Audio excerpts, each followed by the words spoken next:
Dans cet exercice sur la gestion d'un bus bidirectionnel, on a le microprocesseur qui est ici, le premier bloc mémoire, bloc 1 ici, mais on aurait d'autres blocs mémoire en dessous, bloc 2, etc., qui ne sont pas tous représentés sur ce schéma.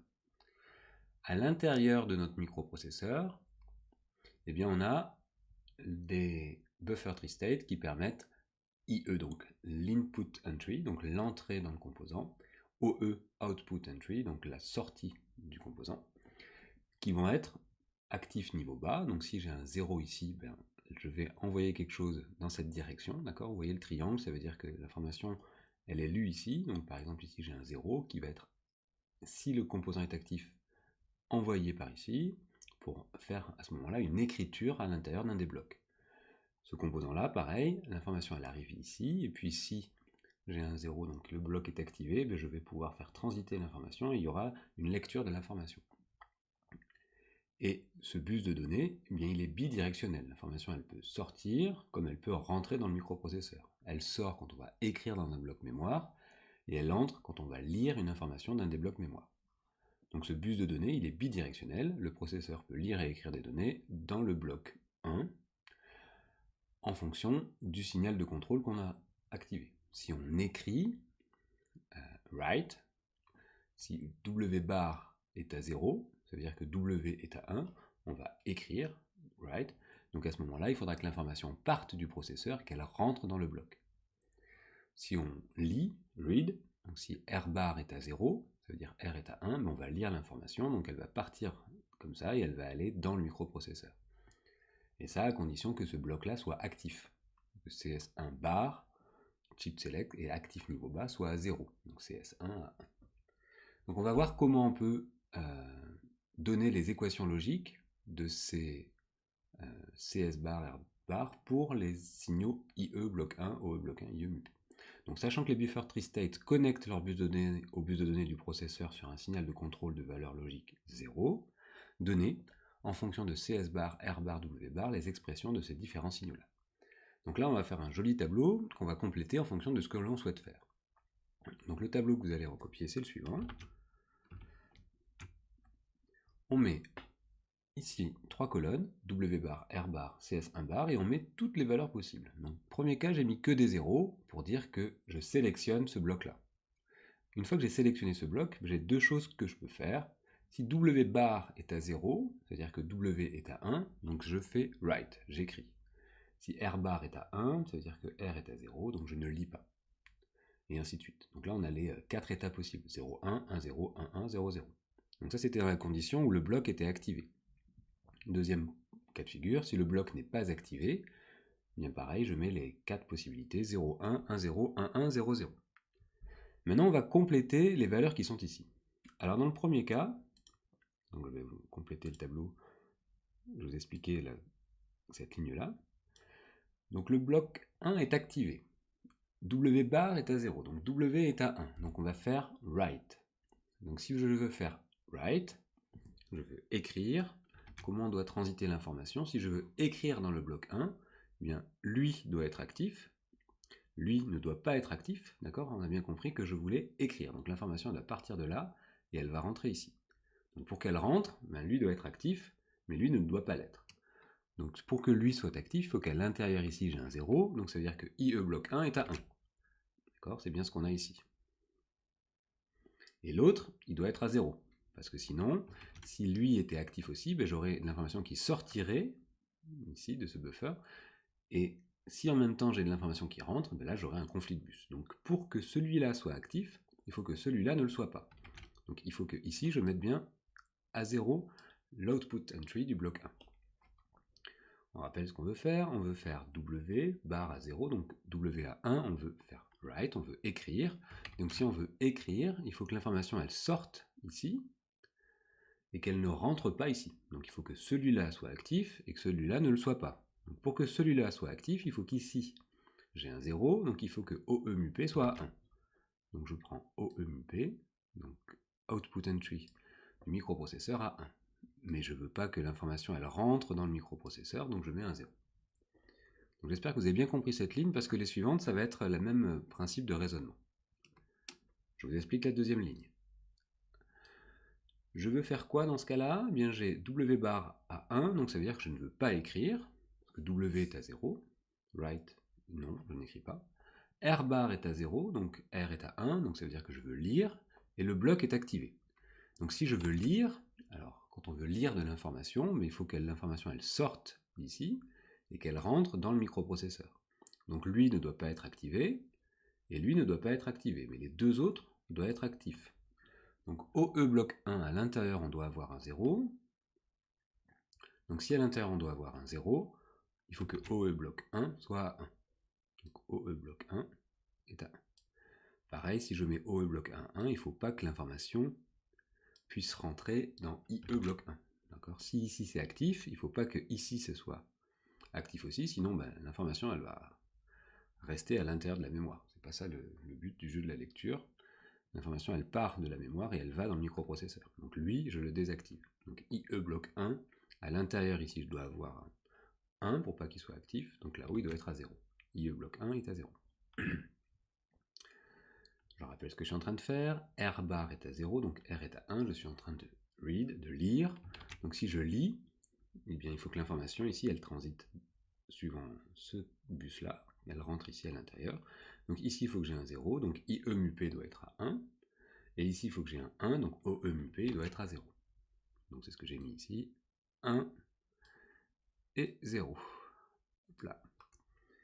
Maintenant, autre cas de figure. Si j'ai R bar et W bar, tous les deux à 1, avec le bloc 1 qui est actif. Donc W bar est à 1, c'est-à-dire que W est à 0, donc je ne veux pas lire. R bar est à 1, donc R est à 0, donc je ne veux pas écrire dans ce bloc-là. Donc si je ne veux pas lire et ne pas écrire dans ce bloc-là, il faut qu'ils soient tous coupés les fils. D'accord? Il faut que ce fil-là soit coupé, ce fil-là soit coupé, ce fil-là soit coupé, ce fil-là soit coupé. Donc il faut que je mette toutes les valeurs IE bloc 1, OE bloc 1, IE mup, OE mup, tout à 0. Comme ça au moins, j'ai pas d'information, je ne lis pas et je n'écris pas dans les blocs. Si j'en ai un seul à 1, ben je vais avoir une information qui va transiter et puis on ne sait pas où elle va aller en mémoire. Donc je les mets tous à 0.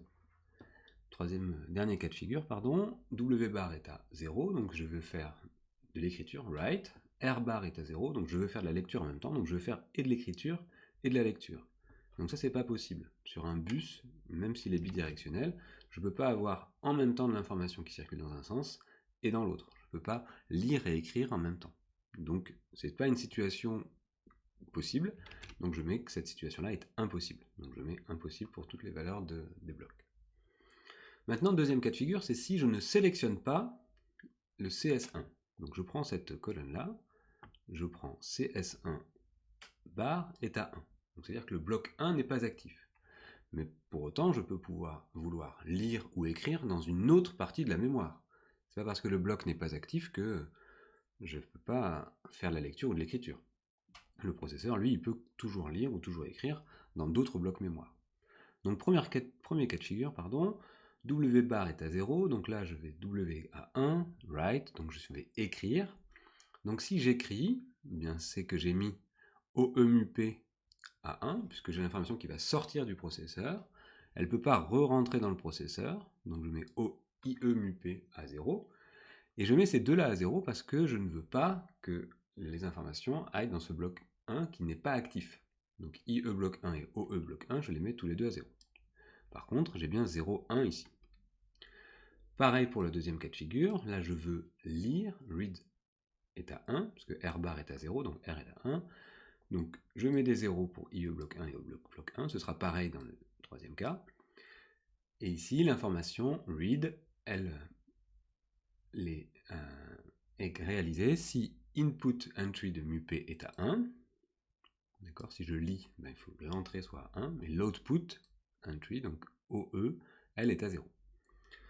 Et enfin, si je veux ni lire ni écrire, eh bien je mets à 0 tous les deux, et si je veux lire et écrire, ça n'a pas de sens, donc je mets impossible. Maintenant qu'on a rempli ce beau tableau, il va falloir être capable de lire ce qu'il y a dans ce tableau. Donc pour ça, on va lire par colonne. Je vais vous montrer comment on va faire dans la suite. On va regarder à quel moment j'ai un 1 ici, donc là j'ai qu'un seul cas où j'ai un 1, donc IE bloc 1, il sera à 1 si W est à 1, R bar est à 1, et CS1 est à 1. c'est le seul cas où j'aurai IE bloc 1 à 1. D'accord, en lisant la première colonne. Pour la deuxième colonne, j'aurai un 1 ici que quand W bar est à 1, R est à 1 et CS1 est à 1. Donc ça, on va pouvoir en donner une équation logique. Je vais vous montrer ça là-haut tout de suite.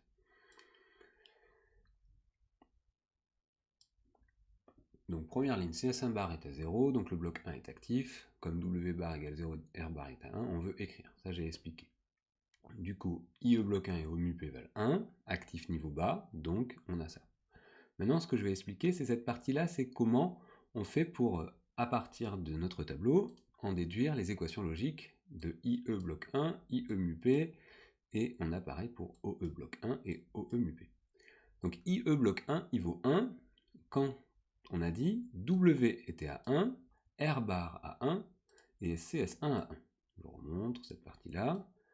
IE bloc 1 est à 1 quand W est à 1, R bar est à 1 et CS1 est à 1. C'est le seul cas.